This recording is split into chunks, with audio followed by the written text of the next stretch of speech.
Hello, I am Anna Sanderson, the Grant Program Manager at AccessLex Institute, and my colleague Rachel Patterson, the Director of Programs for Diversity, will provide you with an overview of the Diversity Pipeline Research Grant Program. There were over 8,500 Black applicants in 2015-16. Of those, almost half of them who applied to law school were not admitted anywhere. By way of comparison, 17% of white students who applied to law school were not admitted anywhere. Thousands of Black and Hispanic students are applying to law school. They simply are not being admitted. The story is a little different for Native American applicants.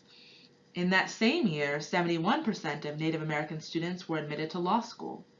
The problem, though, is that there were only 1,270 Native American students in the applicant pool. We need more Native American students in the applicant pool. We need to see more diverse students from historically underrepresented groups matriculate to law school. We also need to see more economically disadvantaged students matriculate to law school. The program was founded in 2015. Diversity within legal education is of great importance to AccessLex Institute, and through this grant program, we hope to fund quality programs that strive to increase diversity in legal education. This slide has our revised definition for our Diversity Pipeline Grant Program. A Diversity Pipeline Grant Program provides college students and/or college graduates from historically underrepresented groups with information and resources premised on aiding their successful matriculation into law school and the legal profession. The best programs are collaborative and provide meaningful and holistic content, experiences, and support, and are designed to yield measurable outcomes and scalable best practices. The next several slides break down the underlying components within this definition in further detail.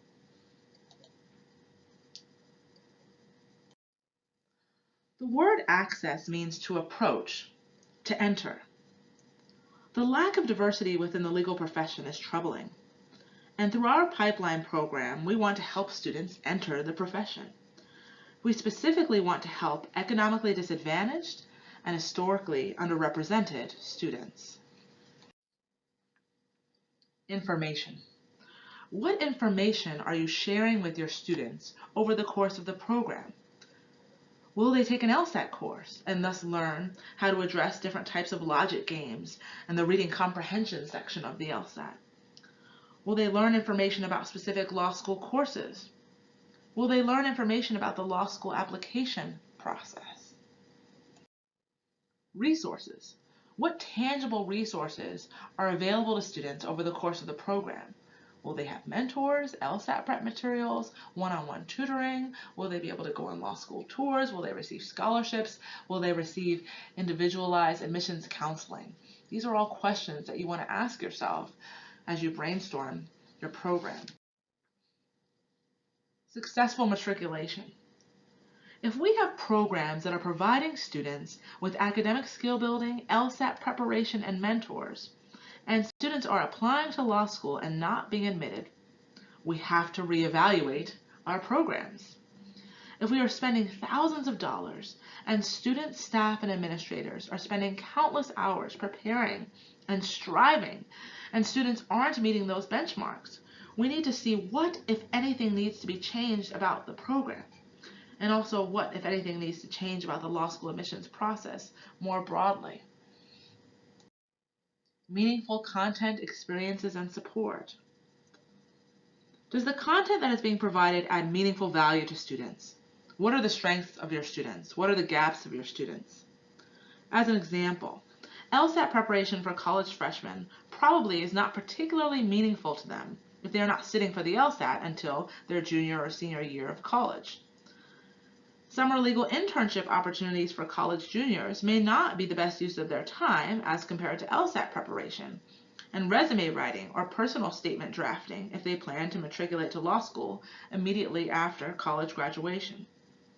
When it comes to mentoring, networking, LSAT prep, programming offered, etc., Ask yourself, are we doing these things with intention? Is this information integral to the success of these students? Or is their time better spent doing something else? Measurable outcomes. Ask yourself, how will you measure the growth of your students? Did their LSAT scores improve? Did X percentage of program participants apply to law school? Did Y percentage matriculate to law school? It is essential to measure growth in concrete ways to determine what progress students have made over the course of the program. While it may be difficult at first to pinpoint goals, objectives, and outcomes, once you draft them, you will have a strong sense of what you hope to accomplish through your program. It is insufficient to simply say students will know more about the law or students apply to law school. When you create your outcomes, they should be concrete, measurable, and tied to your goals and objectives. Scalable best practices. Can your program be replicated in another region or at another institution? Can your program be expanded to serve more students? So as an example, there's a program known as Legal Outreach in New York that has been in existence for 30 plus years. It was created by James O'Neill, a graduate of Harvard Law, who wanted to see more students of color and low-income students matriculate to college, law school, and ultimately the legal profession. The program selects 60 plus students and works with them from 9th through 12th grades on academic skill building. Students receive SAT prep. They have summer internships. They participate in debates. The Law and Leadership Institute in Ohio was founded in 2008 and is modeled after the Legal Outreach Program in many ways. The Legal Outreach Program is scalable and can be replicated in other places. In fact, it has been replicated in New Jersey with a program called NJ LEAP. In some ways, these pipeline programs are experiments. We, along with our grantees, are trying to determine what does or does not work in an effort to increase diversity in law schools. If a program does work, we want it to be scalable, such that it can be replicated in another region with a different audience.